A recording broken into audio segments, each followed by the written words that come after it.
Enough talking already. Let's get busy making these iconic bows. On the screen right now are the specifications for this individual specific bow that I'm making today. You can definitely make your own 5-pointed star, or you can just print one out like I did. I wanted a 4-inch star, so I ended up cutting out the 3.5-inch star. Then I put it on a cardboard template, tracing it, adding another 1/4 inch to it, making it a 4-inch star. You can make this 5-pointed bow star any size that you want. Once you know how to do this, you'll never buy another bow, I promise you. I used some lightweight fusible interfacing just to give mine a little bit more sturdiness. I cut my interfacing at 3 inches wide by around 72 inches long. I cut it at 3 inches in width so my fabric won't be prone to fraying. Follow the directions on your interfacing and lay it with the dots facing to the wrong side of the fabric. Make sure that you don't iron the fusible interfacing on top of your selvage area. You can see here I just laid mine just to the side of it, and when I go to cut it, I'll make sure to trim that off. I would like my bow to be 1 inch in width, and the whole length of this will be 72 inches.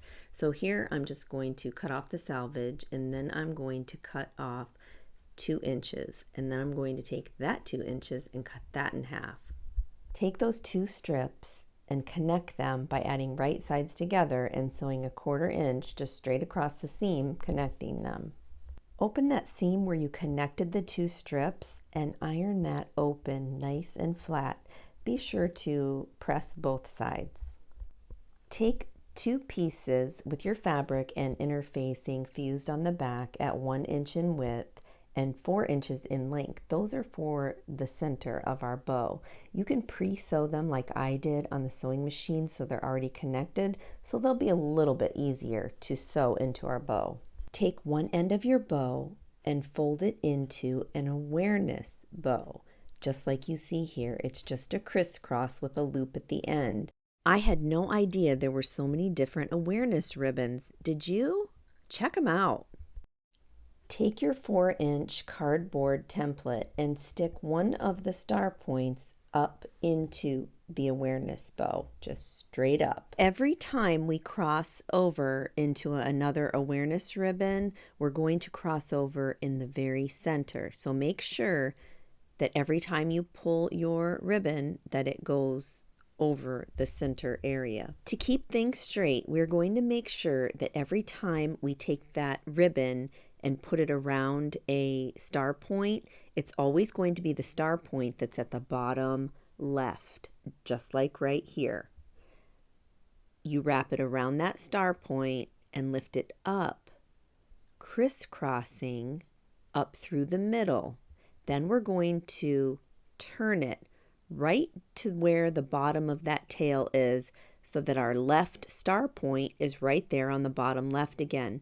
And that's how you know that that is your next star point to wrap that strip around.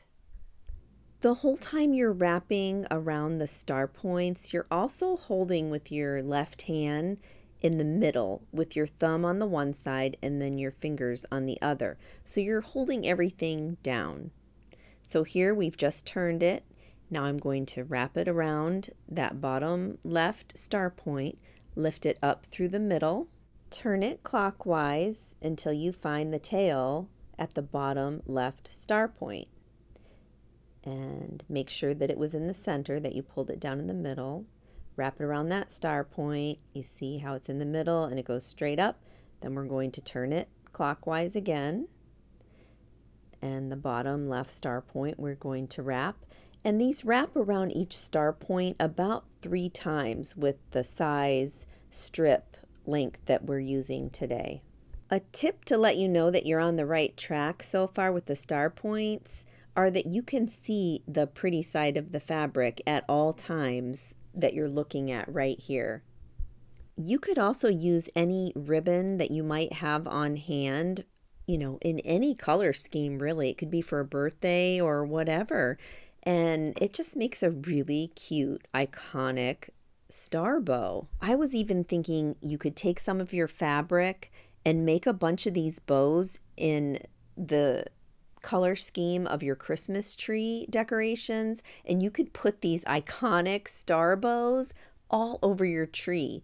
You could put a little tie on the back with some wire. I mean, how cute. You could even put a rubber band on the bottom side of this and put it in a little girl's hair. I mean, how darling, right? I know we all have tons and tons of fabric. Think of all the recycling and reusing we could do in just making reusable bows. Let's get that star out of there. I first pulled out one star point by lifting it out and up.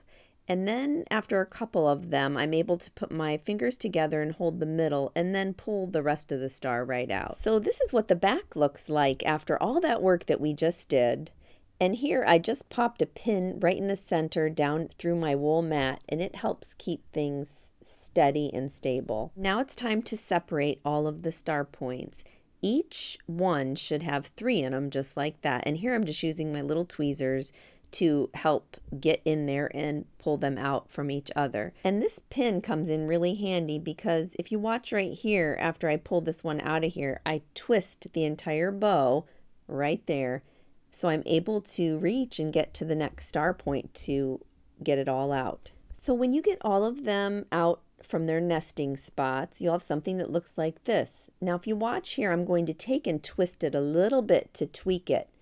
And when you do that, it kind of rotates on that pin and it separates them all from each other, from the layers, and gives it that ultimate 5-point iconic star bow.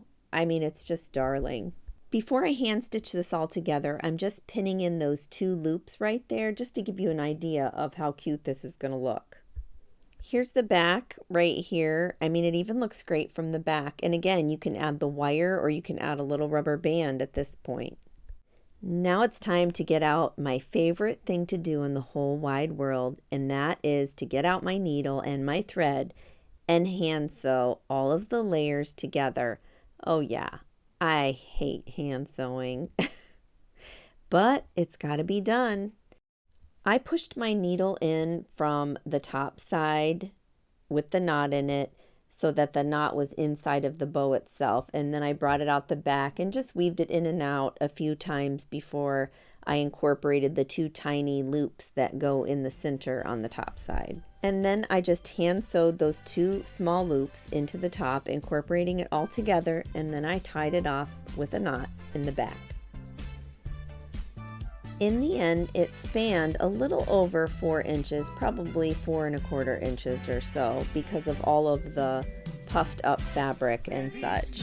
If you enjoyed this tutorial, then I know that you will absolutely adore and love the tutorial that I have picked out for you that's on the screen right now. Click it and check it out. Until next time on the Sewing Channel, take care.